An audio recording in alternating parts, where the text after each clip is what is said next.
Hello and welcome to the Haaretz Podcast. I'm Allison Kaplan-Summer.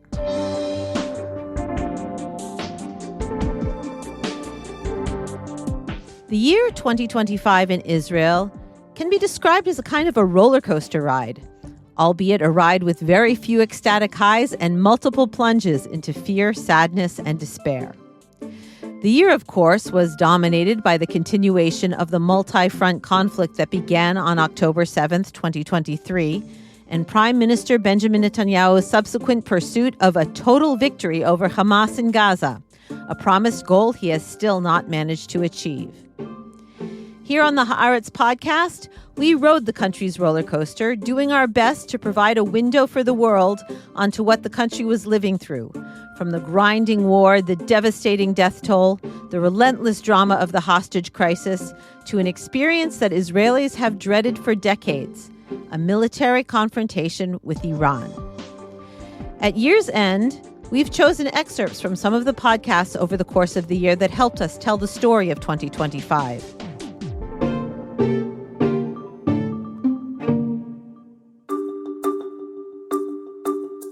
I'm Esther Solomon, Editor-in-Chief of Haaretz English. Around the world, the fight is on to preserve critical and independent media. Haaretz, Israel's oldest newspaper, upholds its long tradition of accurate, committed, and incisive journalism, refusing to bend its reporting to pressure from any government or leader. A digital subscription to Haaretz gives you up-to-the-minute news and analysis in English from journalists who live Israel's reality and are committed to covering the Middle East and its global repercussions. At the same time, your subscription supports the cause of a free press that holds the powerful to account in Israel and around the world. I invite you to become a subscriber to Haaretz now. Just go to Haaretz.com and use the code Haaretz10, that's Haaretz with the number 10, for 10% off an annual subscription.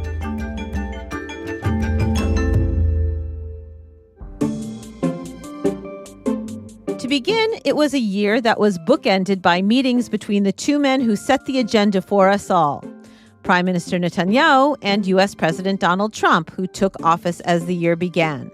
As we record at year's end, Netanyahu has traveled to Trump in Florida, working to hammer out a path forward for Gaza. At the start of the year, the two men were also together in Washington. At his visit to the White House back then, Netanyahu looked stunned as Trump began publicly describing a vision for transforming Gaza into some kind of American-managed real estate development fantasy that came to be known as the Gaza Riviera. What Trump's Gaza vision did not include was Palestinians. Trump's apparent comfort with removing them triggered celebration among those on the right in Israel whose dreams seemed to be coming true. A U.S. president endorsing the idea of transfer.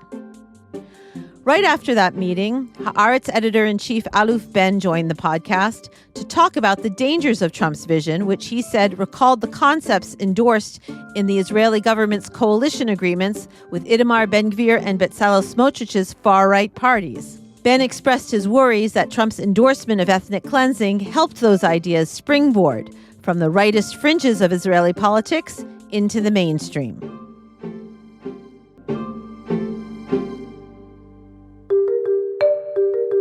The groundwork was laid by Ben-Gvir, by Smotrich, by Netanyahu agreeing to that, signing these coalition deals and signing on these guidelines. Then came October 7, and many otherwise more left-leaning or center-leaning Israeli Jews, supported the idea. And now when it's Trump, well, it's the President of the United States, which means that it has some international backing, and our main ally and the world's top superpower is supporting that. Why should we be against it? That's the mainstream thinking. And people don't think that this is a war crime of ethnic cleansing, and that they want to send their kids, the military, to perform it. This is really, it's atrocious, it's unthinkable, it's morally wrong. Even our opposition leaders, though, Gantz, Lapid, even Yair Golan, nobody is full-throatedly condemning it.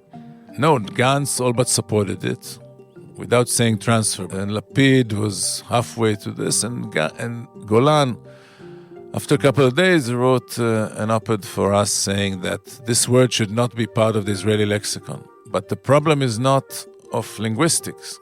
It's about what you do on the ground. He didn't say that any soldier taking part in an ethnic cleansing operation is a war criminal and could be arrested or be standing trial and accused somewhere.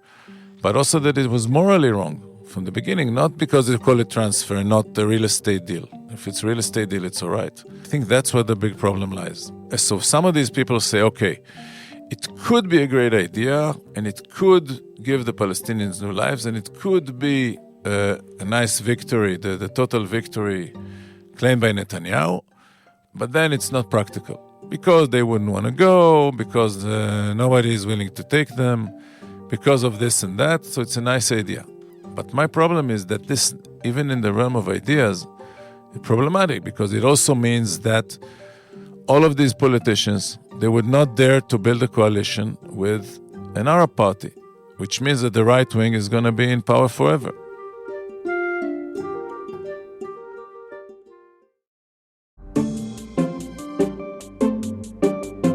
As the war in Gaza was raging on, a new story emerged, which would grow in importance throughout the year. The scandal, known as Qatargate, was uncovered by diligent Israeli journalists who published the shocking revelations that top aides to Israel's prime minister were receiving payments from Qatar in order to improve its image and shape the narrative around the Gaza war that favored its role. Haaretz's correspondent Bar Peleg, who was responsible for key scoops on Qatargate, explained on the podcast why it was so important that the truth come out.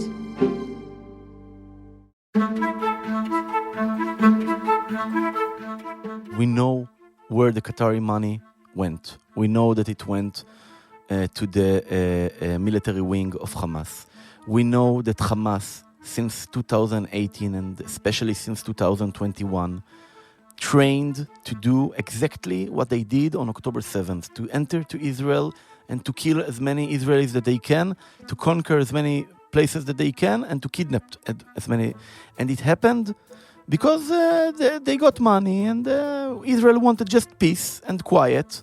I mean, like, just not to try and solve the situation with Gaza in any way. I mean, in a big war or in an agreement. Just wanted the quiet, and we saw what happened at the end.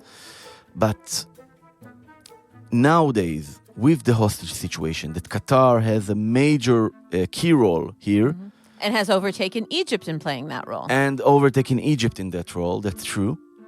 We need to question and to understand who were next to Prime Minister when he decided to go on the Qatari path.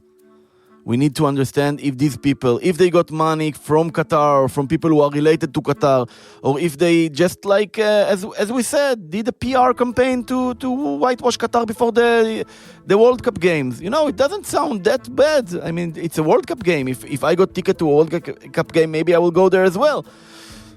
But we need to understand, and I think this is where this investigation is going.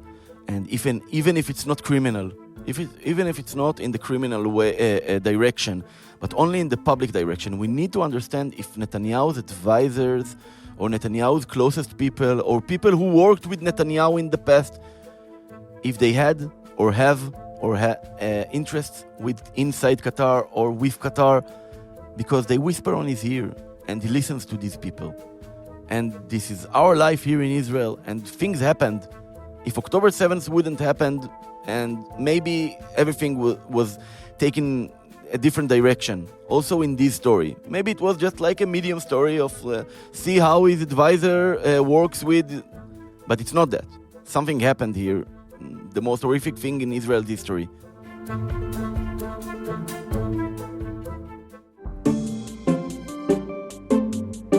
For Netanyahu, Qatargate added simply another layer of scandal to an already problematic and unprecedented situation. The country's wartime prime minister has, while running the country, been standing trial on corruption charges. In June, the moment that Netanyahu had been doing his best to avoid finally arrived. He began to be cross-examined by prosecutors. Haaretz columnist Dahlia Scheindlin was there that day in court and joined the podcast afterwards to describe the scene and how the Israeli public was reacting to it.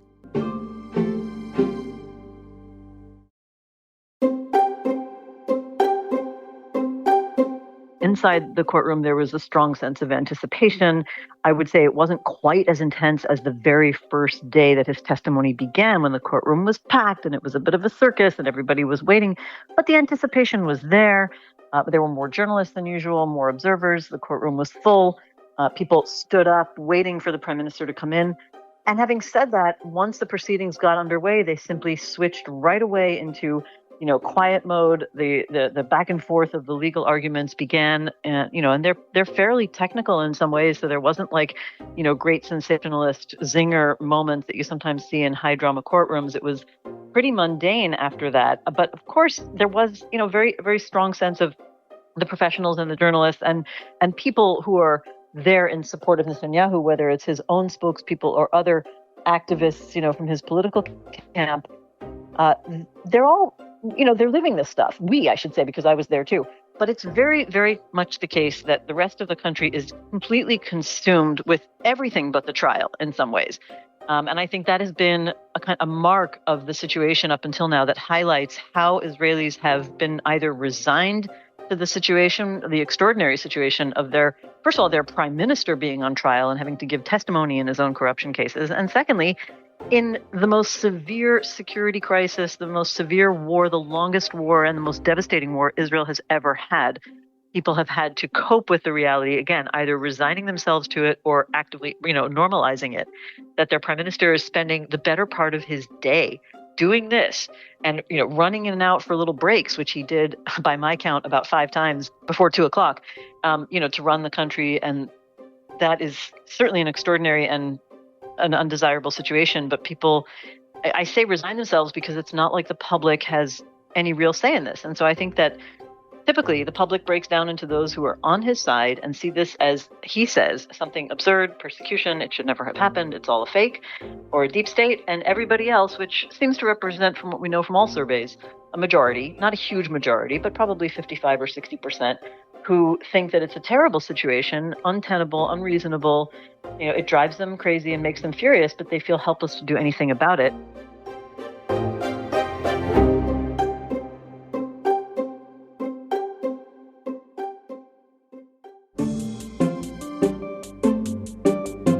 And then, suddenly, less than a week from that day in early June when Netanyahu took the stand, all talk of the trial evaporated. The unimaginable had become reality. Israel bombed military and nuclear facilities in Iran in a surprise attack, along with assassinating prominent political and military leaders and key scientists. Iran retaliated with ballistic missiles and suicide drones aimed at military, energy, government targets, and civilian centers in Israel.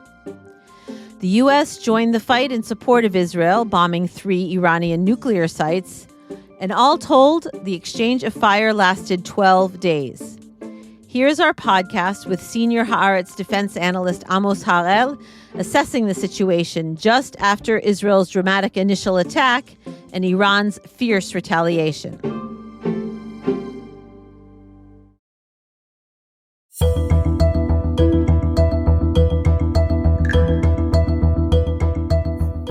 It's the first 2 days of the Israel-Iran war, but actually it's a continuation of the 20.5 months we've been in this already, starting with the Hamas attack, of course.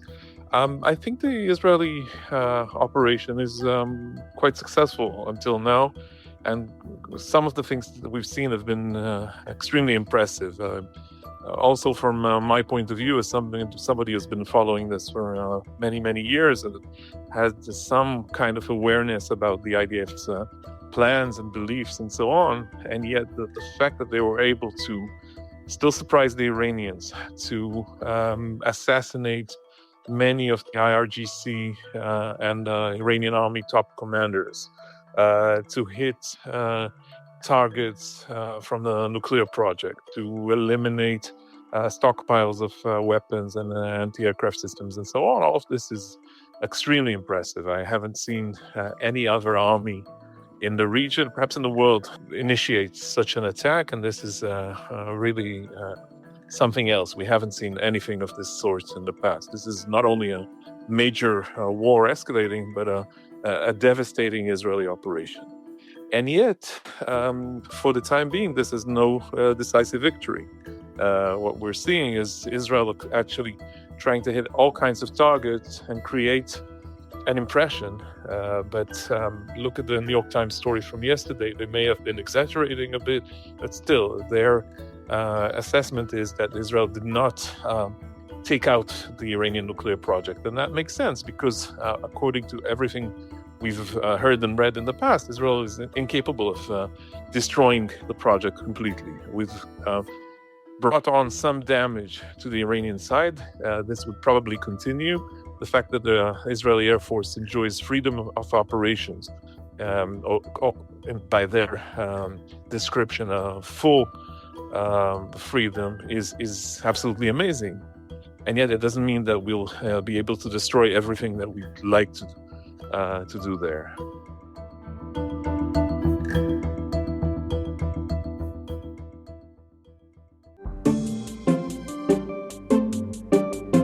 Even for citizens of a country that had been at war for over a year, the Iran attacks shook Israel's population. Those who were living in city centers without dependable bomb shelters, who had made do under fire from Gaza and Lebanon, felt vulnerable facing the strength and size of the Iranian missiles, and they scrambled for better protection. For some, this meant spending the night in underground parking lots. In the midst of the Iran exchange, I joined Tel Aviv residents taking shelter underneath a shopping mall to see and hear what their long, long evenings and nights were like.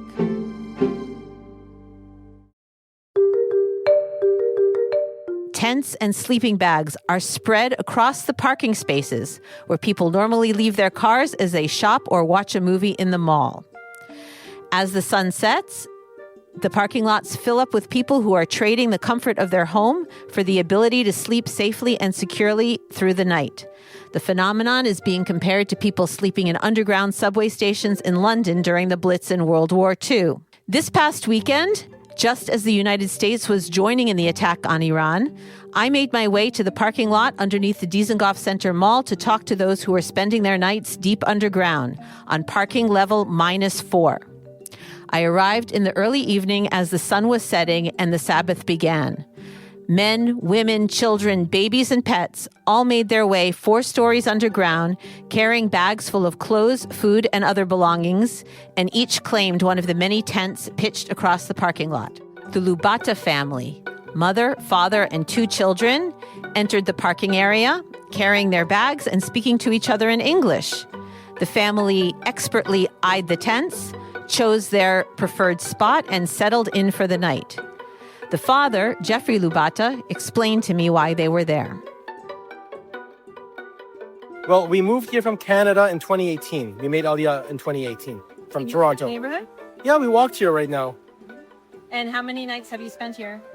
Well, the kids like going camping, so we were here 3 nights ago. We were here 3 nights ago here, then 2 nights in a daycare, sleeping on the floor of a daycare, and now we're here again. We have a bomb shelter we could run to at a community center, but they want to stay put. They don't want to have to wake up multiple times in the night, so they just stay here, and also they're having fun being out of the house. What's the atmosphere been like here when you spend the night? Well, it's in this particular bomb shelter, Yeah. because I stayed here 3 nights ago, I couldn't sleep all night. It's humid, the floor is rock hard, there's not good circulation, and tons of activity, constant activity, people moving, even when there's no siren. But so why did you decide to come here? They want to. It's a mall, adventure at the mall, sleeping in the mall. I asked Jeffrey how his kids were handling the war. I don't know how much they really understand it. They don't follow the news per se, so they don't know the bigger picture. They just know siren booms and we go home again. They don't know what's really going on, what the real danger is. My son doesn't understand what a nuclear bomb is, and whether they don't understand how much people hate us either. Do you feel different about now than you did at the other 20 months of the war? Does it feel very different? There was a sense of relief because this was inevitable, so it's finally out. sort of like a siren. When there's a siren, there's more fear because you don't know what's coming. When you hear the boom and you're still alive, you have passed that. So this is that Iran is now the boon. We've been hearing about Iran for 20 months, so finally there's a relief that this is it. I had a fortune cookie today. I bought a fortune cookie in a store, and I ate the cookie, and it said, my fortune said, the worst has ended, good times are coming.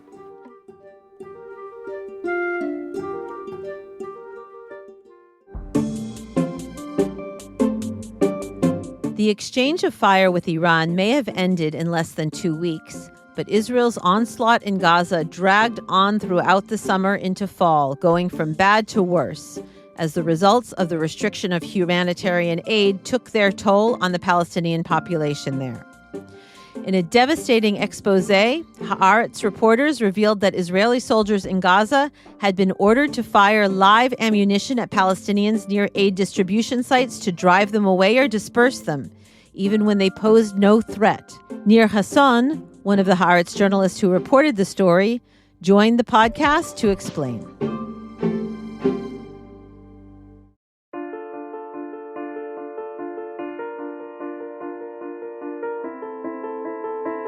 This investigation by Yaniv Kubovich, Bar Peleg, and me deal with the distribution centers that Israel and the GHF, the Gaza Humanitarian Fund, that started working in Gaza about 5 weeks ago.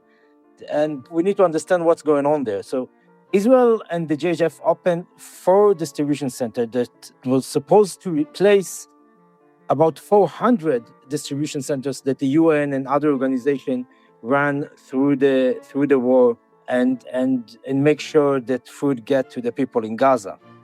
And then Israel claimed that most of the food that the UN entered Gaza gets to Hamas, even though I didn't saw any proof for that claim.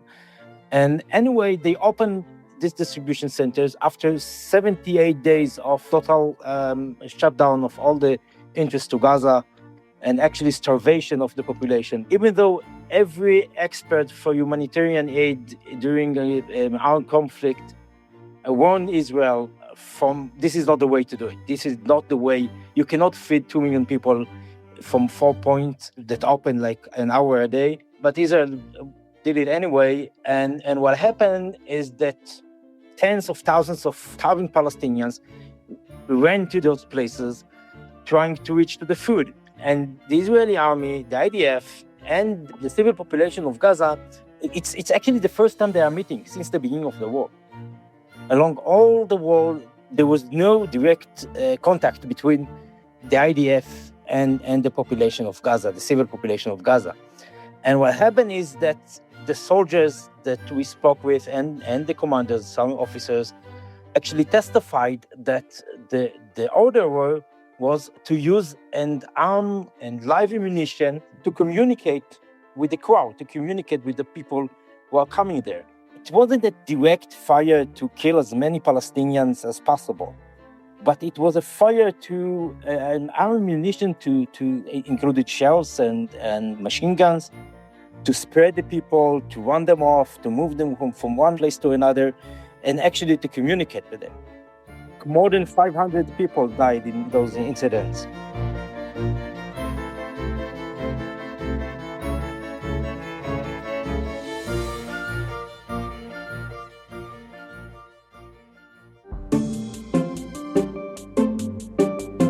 Throughout the course of the year and the war, Haaretz.com journalists worked to bring the stories and voices of the Palestinian residents of Gaza to their readers around the world, even though they themselves were prevented from going there and reporting what they saw. In this special podcast episode, Haaretz correspondent Nagham Zbeedat shared a long-distance conversation from Gaza.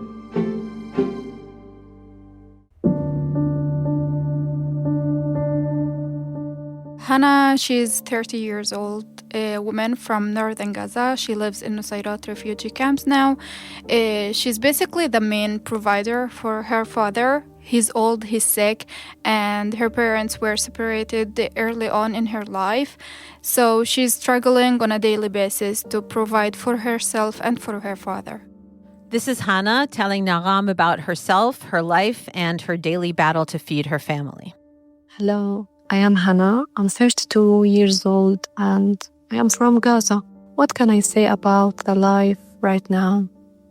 We are living through a genocide for the past 21 months. Can you imagine? 21 months. Life is heavy. It's tough. We're just trying to survive every day. To be honest, life was already tough before the war. But now, it's even harder. It's a disaster. The situation is inhuman and brutal to everyone in Gaza. Children, women, men. Everyone here in Gaza is suffering. I lost my job because of the situation. I lost my main source of income.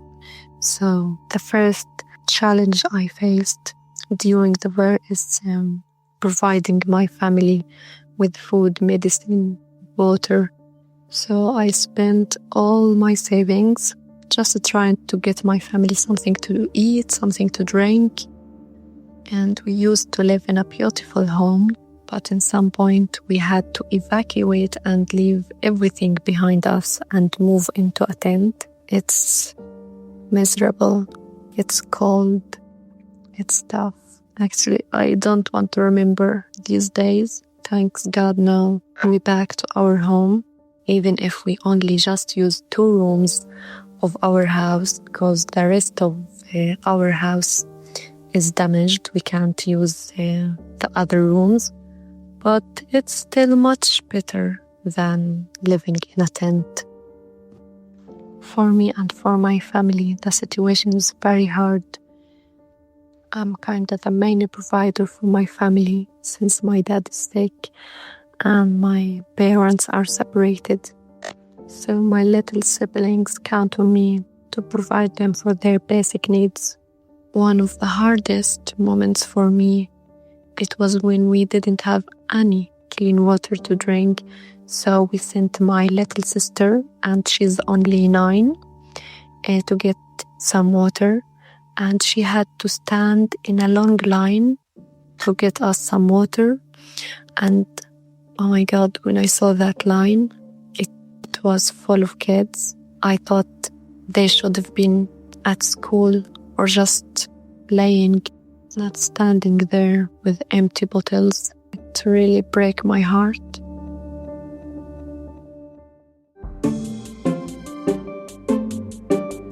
As part of this ongoing effort to report on Gaza from afar, other Haaretz journalists took a virtual tour of hospitals and clinics where Gazans suffering from malnutrition, including many children, were fighting for their lives. Haaretz correspondent Yarden Michaeli was one of them, and he came on the podcast to describe for listeners what he saw and what he heard.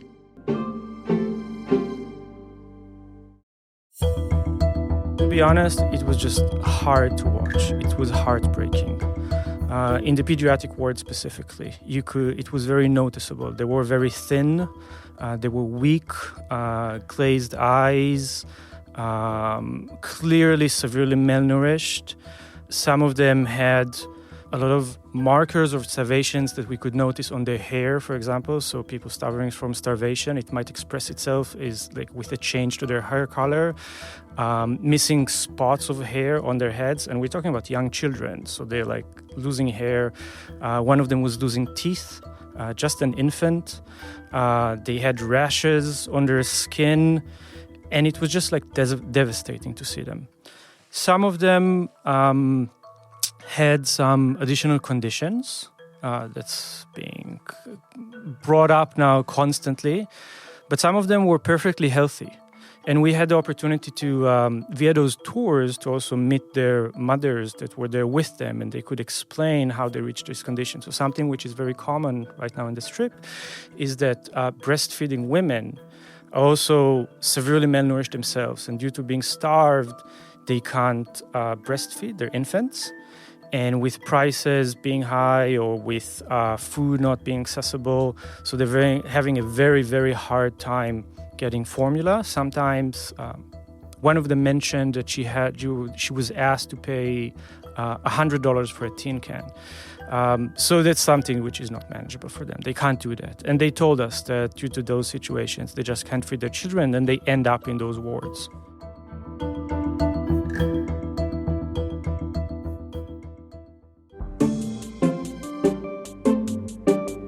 Israeli reporters have been prevented from entering and reporting freely in Gaza for many years. But since October 7th, international journalists, who previously traveled there frequently, have also been barred from the Strip by the Israeli government. Jeremy Diamond, a CNN reporter, spoke on the podcast over the summer about the ongoing fight by foreign correspondents to gain access to the Strip so they could witness and report on Gaza freely. Here he is making their case.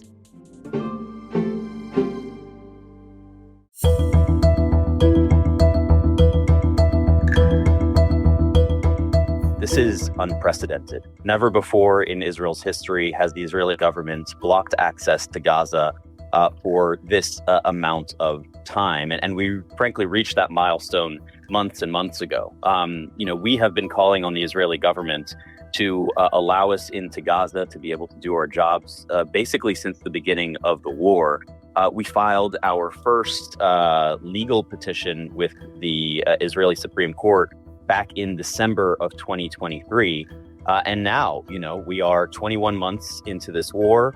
Our case before the Supreme Court, the state has been granted one extension after the next. Once we were granted a hearing date, we then saw that date postponed repeatedly. And now we're in a position where, despite filing an urgent appeal to the Supreme Court earlier this month, we are now waiting until October 2023 for our hearing. And really, it's just a position that we shouldn't be in right now. After 21 months of war, it is essential that the Israeli government allow foreign journalists into Gaza to be able to do our jobs, to be able to cover what is happening there. And frankly, it's an imperative not just for Israel's critics, not just for those who want us to cover the suffering that is happening in Gaza and all that has been wrought by the Israeli military in the Gaza Strip, but it should also be an imperative for Israel's supporters. We've heard the Israeli government repeatedly cast doubt on reports by Palestinian journalists on the ground. Recently, we've heard them accusing Hamas of stockpiling aid and accusing them of being partly responsible for the starvation crisis that we are seeing in Gaza. If they're going to make those accusations, then they should let us in to do independent journalism there and to be able to report a full and clear picture of everything that is happening inside of Gaza.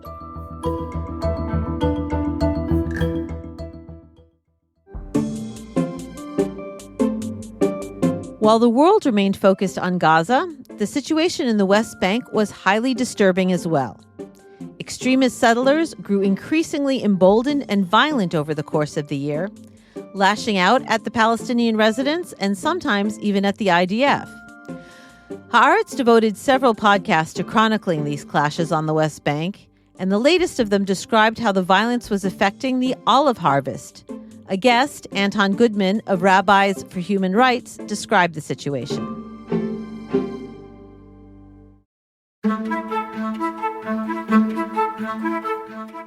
For the last 2 years, during this time of war, Palestinians in the West Bank have not had entry permission to come and work in Israel. And so the olive harvest is one of the ways in which they can get through the year, both making olive oil for themselves and their families, and also selling in their communities. How have things evolved, presumably for the worse, over the years in terms of their access to the olive trees, efforts by the settlers to prevent their ability to harvest peacefully?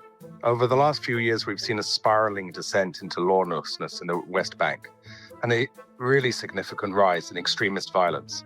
This happens throughout the year. This is a day-to-day experience across the West Bank in all of Area C and also in Palestinians living in Area B towns as well. And now the olive harvest has become a flashpoint because this is the time when Palestinian farmers are leaving their homes in Area B and going to their olive groves in Area C. And now these olive groves might be adjacent to one of the many new settler outposts that have been established. And the settler outposts, the idea there is to take control over those areas of land. It's based on extremist Jewish thinking. And so when settlers see Palestinians coming to pick their olives, they become an immediate target for very severe violence. And now there has been violence in the past, of course. It hasn't been this kind of scale, and it also hasn't been with this much impunity. Because what we're seeing on the ground is either a collusion or an ignorance of the security forces who quite simply aren't cracking down on the settler violence that is affecting all of the West Bank.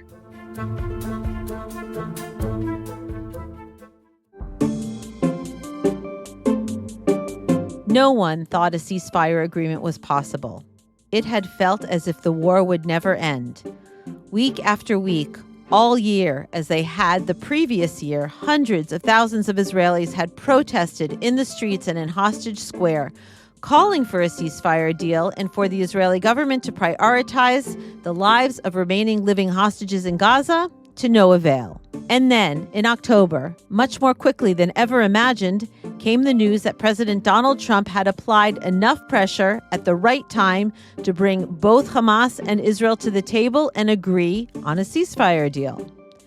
Miraculously, the earliest stage of the deal was to include the release of all of the remaining hostages.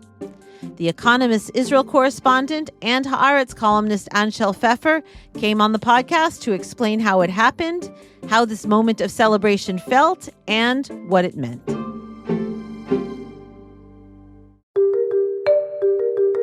Like every Israeli, I've been picturing the day when all the hostages returned for 2 years now.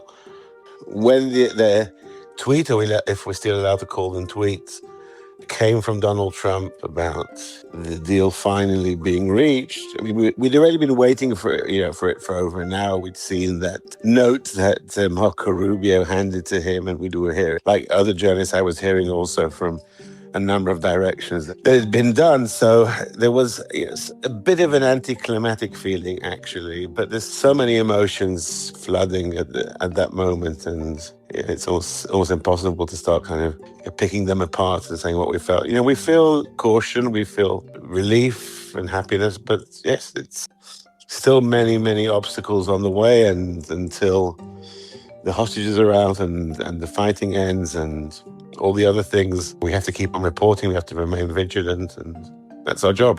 On a scale of 1 to 10, how optimistic are you that we will see all of the living hostages return on Monday, as President Trump promised? I think this time, even though optimism is something we should always be careful from in this region and in our jobs, I think this time the chances do seem quite good. And let's kind of step back just half a step and look at this entire week.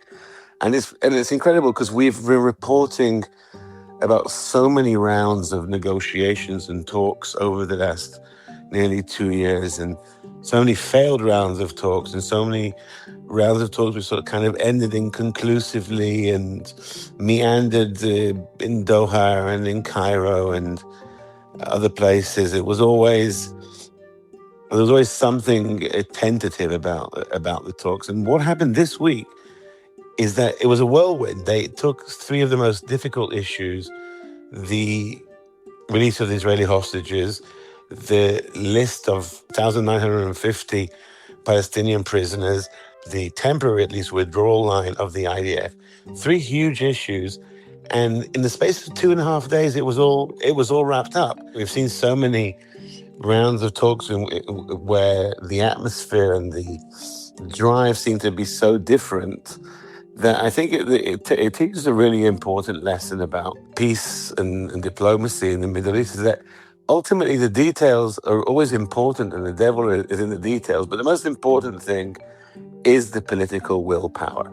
And when there's a political will there, and Donald Trump supplied that in bucket loads, in truckloads of political willpower, that really is the main thing. And that's when things can get moving on these deals.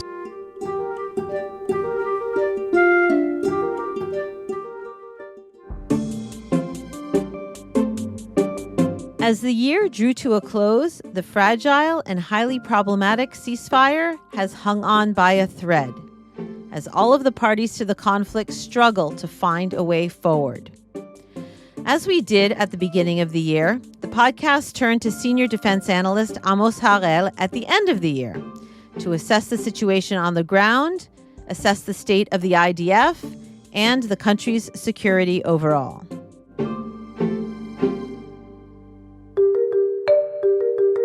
If you look at the consequences of the war on most fronts, even considering the horrific fiasco of October 7th, Israel has improved. Lebanon, Iran, Syria, to some extent Gaza, we saw improvement on the IDF side, and we saw better results as the war continued. Not a decisive victory on most fronts, unfortunately, but we did see improvement. And yet, after 2 years of a very long, undecided war, people are tired. A lot of people who are career officers are saying enough is enough. We want to have other careers. We want to get back to our families and so on. And you can see that everywhere. You can see that with young soldiers suffering from PTSD. You can see that with career officers considering alternative careers. And you can see that with milumniks, with reservists who served 100 and sometimes 200 or 250 days a year in the last 2 years because of the war. So these are ongoing problems. Then you have financial issues. What kind of budget does the IDF need? And what about other concerns the government has, whether it's education, health, and so on? Everything was hurt by the war, and every part of Israeli society needs more money in order to recover.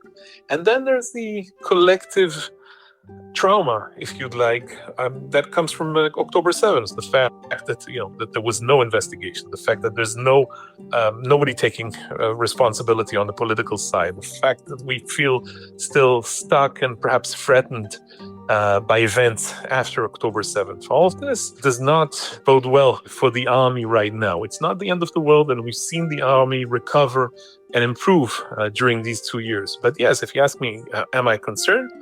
Yes, I think part of the issues here, we have to understand that we live in a very hostile region, that things are not going to suddenly improve in a miraculous way just because we want them to. We want to feel safe, and we want things to feel better. It's not about feeling better. It's about correcting what is wrong.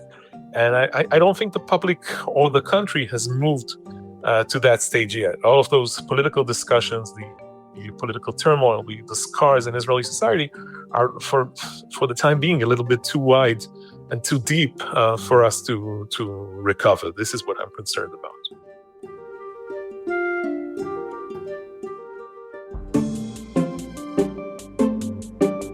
Along with welcoming the final living hostages from Gaza, there was also celebration when Elizabeth Tsurkov was released from captivity in Iraq.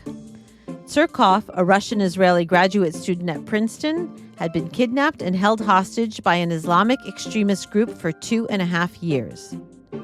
After her release and initial weeks of rehabilitation, Tsurkov joined the Haaretz Podcast to speak about returning to a very changed Israel.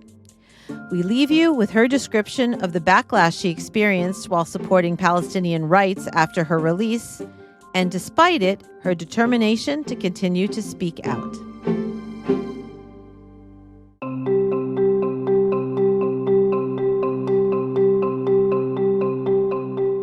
Since coming out, and when people realize that my views have not substantially changed, I still see Arabs as human beings, which is an unpopular opinion, it seems, in Israel since October 7th. I started receiving really very, very hateful messages. And the disturbing thing is that I'm not particularly unique.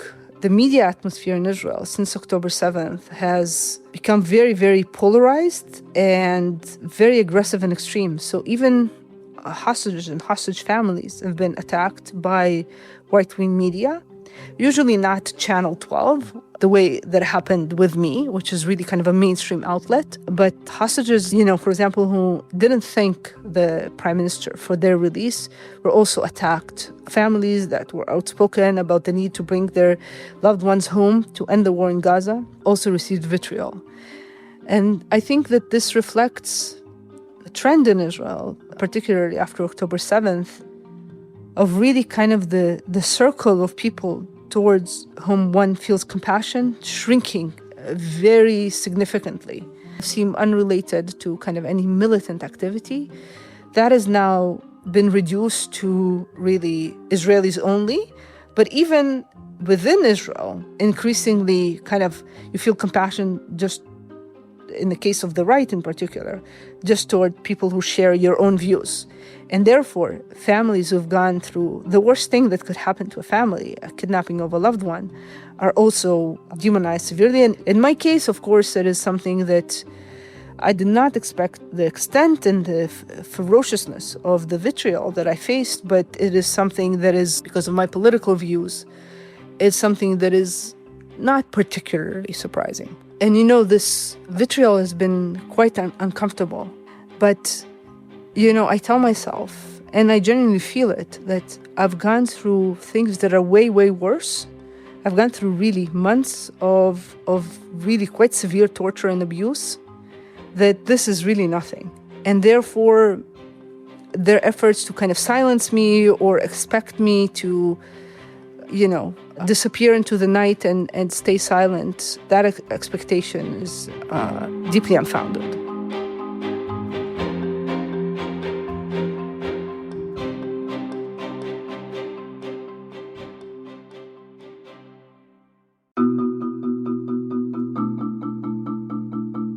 And with that, the Haaretz Podcast on Israel in a turbulent 2025 draws to a close. On our next episode, we'll review the impact of the year's events in Israel and the Middle East on the diaspora and the wider world. I hope you'll join us then.